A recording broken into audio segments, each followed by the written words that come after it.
spelled out in the Constitution is based on donated or delegated authority as set out in Article 1 of the Constitution. Now, my lords and my ladies, it is important to put into consideration Article 2 on the supremacy of the Constitution together with Article 3, which talks about the defense of the Constitution. As opposed to the previous periods when we had a constitution which was negotiated at the time of independence with the colonial authorities, this constitution established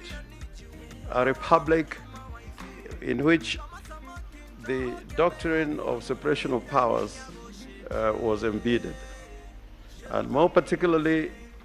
my lords and my ladies,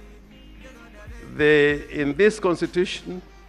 there were several constitution bodies and agencies that were created, which includes the first respondent, the Independent Electoral and Boundaries Commission. And in accordance with the dictates of the Constitution, the Independent Electoral and Boundaries Commission,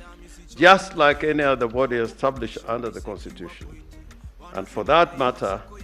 any person who resides in the Republic of Kenya is required not only to recognize the supremacy of the Constitution,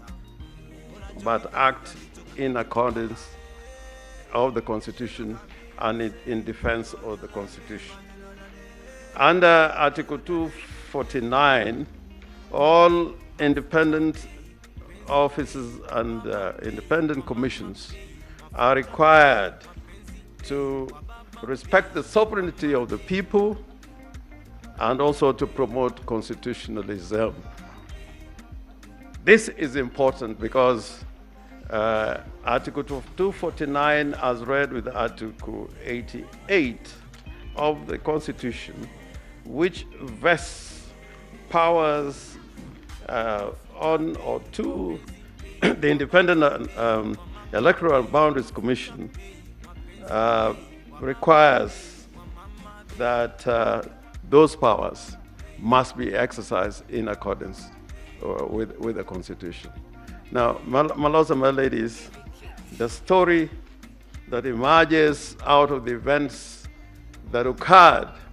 on the 9th of August this year, and subsequently following to the 15th of August, upon the declaration of the Constitution, of the elections, the presidential elections, goes contrary to the established provisions in the Constitution, and will enumerate those violations at the appropriate time. But in opening, I want to say this, my ladies and my lords, that this grievance that we place before you, the highest court in the land, is not just a conspiracy theory. It is not just any ordinary event. If you look at the evidence that is placed before you in totality, we invite your lordship to come to the conclusion that what happened on the 9th of August this year and the subsequent events that followed on the 15th of August mark a pattern of violations against the Constitution in order to undermine the authority of the sovereign will of the people, and in effect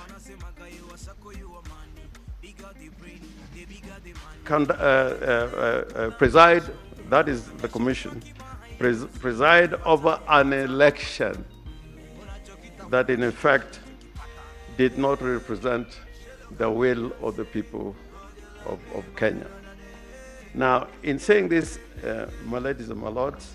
you will be taken through a host of evidence borne out in the affidavits that show clearly that the Electoral Commission, just like they did in 2017, did not preside over an election that was in accord with the requirements of the Constitution as laid out in Article 81 of the Constitution. Article 81 of the Constitution requires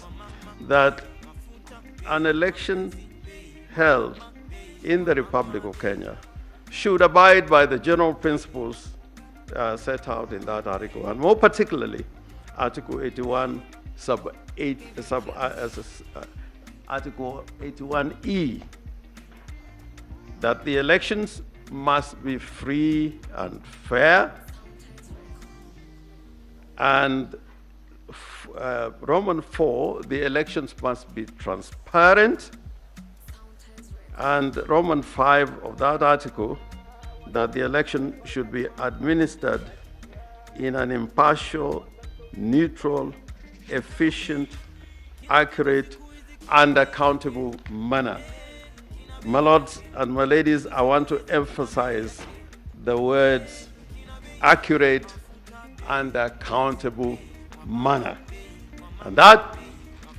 those provisions in Article 81 read together with Article 86, which requires that at every election, the Independent Electoral Commission shall ensure that whatever voting method that is used, the system is simple, accurate, again, the word accurate, verifiable, secure, accountable, and transparent. And more importantly, that the votes cast are counted, tabulated, and the results announced promptly, and that is at the polling stations. My lords, you would notice that as we appear before you today, we have something that has never happened in this country, that you have a commission that is divided right in the middle. That speaks to a dysfunctional constitutional body that is not capable, leave alone the transgressions that we are going to talk about. But we are talking about an electoral commission that is dysfunctional and cannot be able to preside over an election that would give it the stamp of legality and legitimacy as spelled out in the Constitution. And I think that is a matter that this court should not disregard. And we'll come to that a little later in our address. Indeed, the Tower of Babel has been brought down by the appearance of two factions within the Commission before your lordships and my ladies. And this, in event, has created a situation where no Kenyan can believe that the pronouncement of the first, of the ninth, I think the second respondent, Mr. William Samoei Ruto, as president-elect, came out of circumstances as envisioned in the Constitution of the Republic of Kenya. And your lordships, we would invite you, and my learned friends are going to address you on this point as to what really happened within the Commission. Now, coming to the subject matter that I'm going to address you on in the question of the issue number 7, that states that the declared president-elect, whether the declared president-elect attained 50% plus 1 vote of all the votes cast in accordance with Article 138, sub-article 4 of the Constitution. We want to persuade you that the second respondent never attained that constitutional threshold. And going back to the Constitution on that particular article, Article 138, sub-article 4, it was made part of the Constitution by the framers of the Constitution to give legitimacy to anybody elected as president, to the effect that he had widespread support of the Kenyan people, and that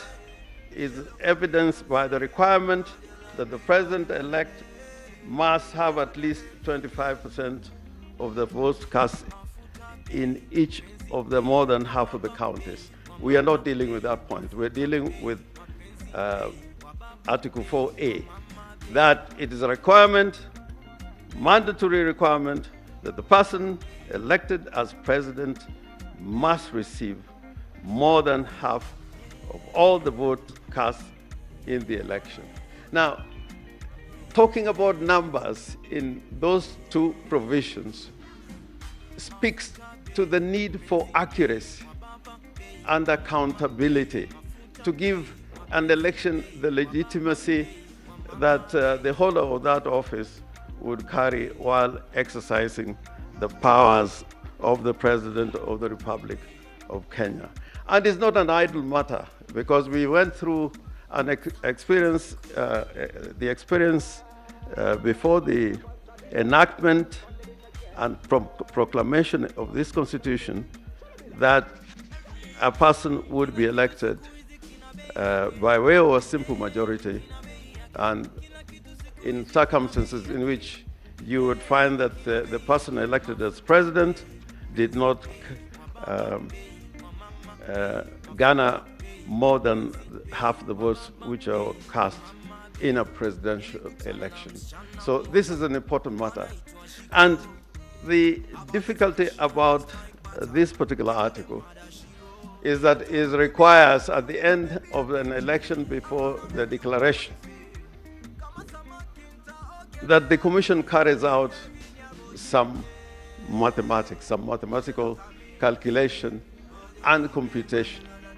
based on proper returns of the votes that were cast in the polling stations and transmitted, as it were, the results thereof to the National Tallying Center and verified accordingly in terms of the Article 38 and the Elections Act. Now, my lords and my ladies, my starting point would be the fact that in this election, it was declared that, and that is found in paragraph 7 of our petition, that the second respondent in the declared result garnered 7,176,141 votes, which according to the Electoral Commission represented 50.49% of the votes cast in the election. Now, this figure would be correct depending on the calculations that were carried out or computation done by the Electoral Commission based on the votes cast during the elections held on the 9th of August 2022. Now, the complaint on this in this particular regard is contained in paragraph 43 to paragraph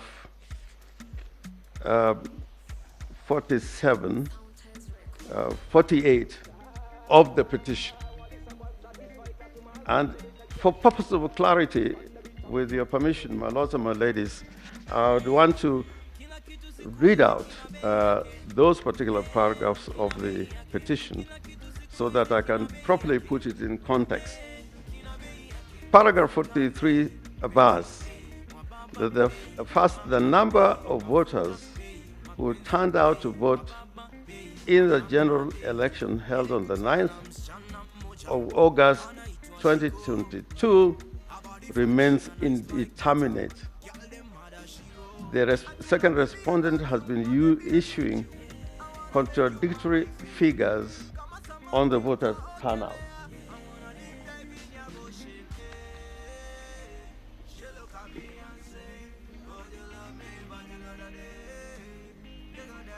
On the 9th of August 2022, on or about 1600 hours, 1 hour before the close of polls, the first respondent reported through various public news media outlets the voter turnout around the country was fairly low and was at an average of 52% of the registered number of voters. On 10th of August 2022, at or about 13 hours, in his first media briefing to the public following the close of polling, their second respondent announced that the total voter turnout in the general election as captured in the electronic voter identification kits, that is the KIM kits, was 65.4%, equivalent to 14,466,779 voters. Roman 3, the second respondent, however, indicated that he expected the above number to rise once the number of votes identified manually was taken into account. Contrary to the above declaration and reasonable legitimate expectation, the final voter turnout captured and declared in the final results of the presidential election in Form 3C is stated to be 14,213,137 votes, which is absurdly lower and not higher as anticipated. Notwithstanding a computation using addition of the valid votes in figures for the presidential elections, candidates in the aggregate results shows that the total number of valid votes is 14,213,027. Now, my ladies and my lords, the first point that is being made there, that if you look at the results as announced by the Electoral Commission and what is stated in Form C as the turnout of voters, and that is 14,213,137 votes. If you compute or add the number of votes cast for each candidate individually, that is the petitioner, the second respondent, and the two other candidates, that the figure that results is not the figure that was stated in Form 34C. The figure is 14,213,037. That is the first point. And this is important because as we proceed, we are going to demonstrate that the number of voters who took part in the elections and the number of votes cast in the election is indeterminate and is a moving target. It keeps on shifting. And I invite your lordships and my ladies to look at the results as set out in Form 34C and I equally invite the court to calculate the number of votes garnered by each of the presidential candidates. The figures do not agree at all. And therefore, the first point of reference, as it were, is that the computation of the figure 50 plus 1 was based on a wrong computation of the total votes cast, as it were, and as proclaimed by the chairman of the Independent Elections and Boundaries Commission. Now, this may be a mathematical paradox or even a conundrum. The numbers of voters who turn out to vote as declared by the Independent Electoral and Boundaries Commission should be the same as the number of voters that are declared emanating from the Kim's kits, because the source of the number of voters that have cast their votes can be garnered in two ways: by looking at the numbers as recorded in the Kim kits, or at the end of the election exercise by computing the number of votes cast in the election. And my ladies and my lords, you would find that in this election, again, if you take the number of votes, or rather of the voter turnout, which was 65.4%, 65.4%, as against the number of registered voters in Kenya, that, my lords and my ladies, would give you the figure of those who turned out to vote. Because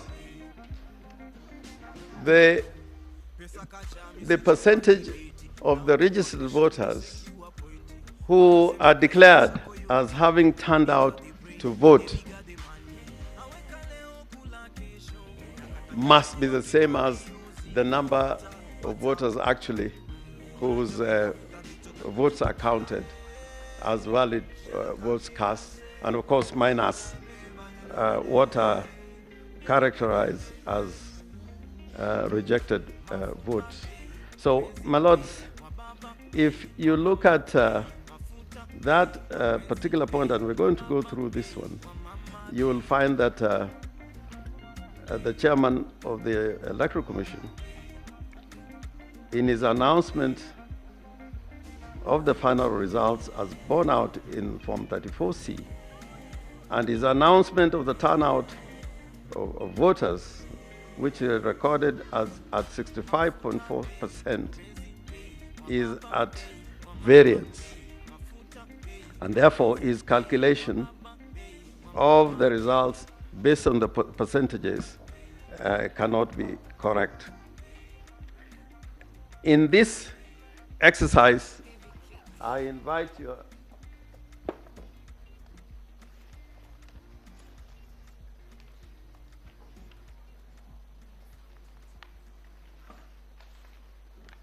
In this exercise,